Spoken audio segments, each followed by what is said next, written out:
Hi guys, it's Cass and welcome to my desk. Welcome to where all the bullet journal magic happens. Today I'm going to be using this one pen, a Faber Castell Small Pitt Artist pen, and I'll be using it to make some spreads for my bullet journal that are going to help me get organized for my upcoming semester in grad school.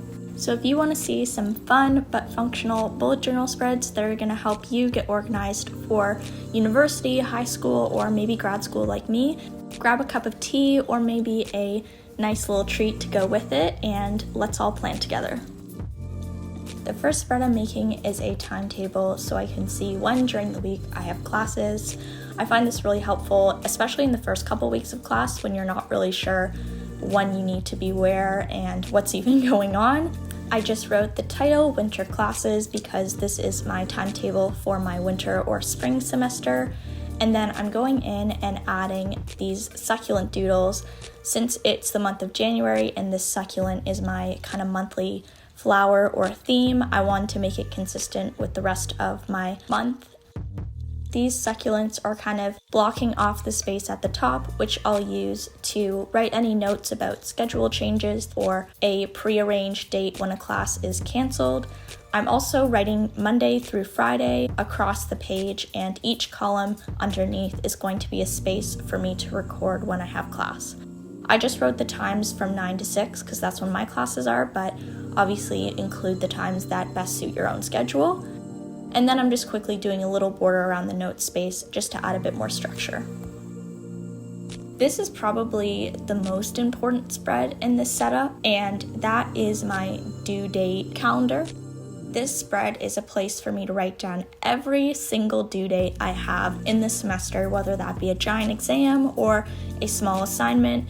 For me, it's really important to have all my due dates in one place so it's easy to reference and so I don't miss anything.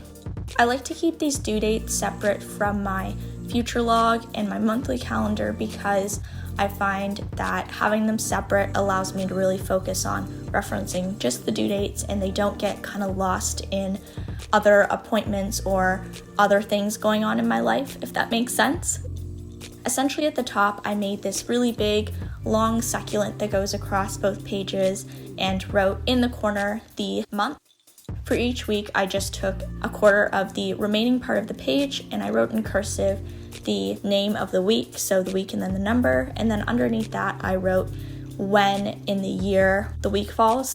That just makes it easier for me to reference my due dates since I do like to actually write them in my weekly calendar. Now I'm just going in and writing the other half of the spread. My semester spans from January to April, so since the first two pages were January and February, the second two pages are March and April. I'm pretty much replicating this spread, doing the big succulent at the top and then writing weeks 8 to 12. There's a little bit of space left on the right hand side of the page on the bottom half, and I think I'll just leave that blank for now, but it might be a helpful space for me to write down my reading week or even a little section for exams that I have coming up. And that's that spread all done. Really simple, but I like how it leaves me lots of room to write in my assignments because I already know it's going to be a very full spread. So here's a quick flip through of everything I've done so far. These are the spreads I created with you, but there is actually one that I forgot to show, which I made separately, and it's not directly related to school, but I think it is still important, and that is a daily routine spread.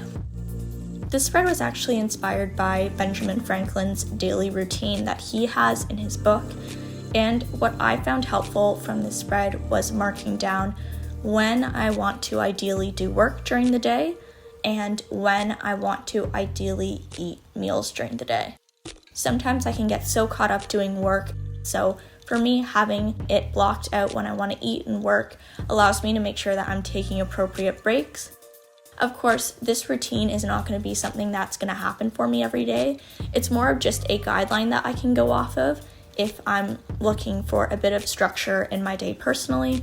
But of course, I'm not married to this and I'm not at all thinking that it's going to work every single time. So those were some of the spreads that I made to get ready for grad school. I hope you guys found this video helpful. If you decide to recreate any of these spreads, I would absolutely love to see. So make sure to tag me at Bandit and Cass on Instagram so I can give it a like and a comment. Besides that, I will see you guys in the next one.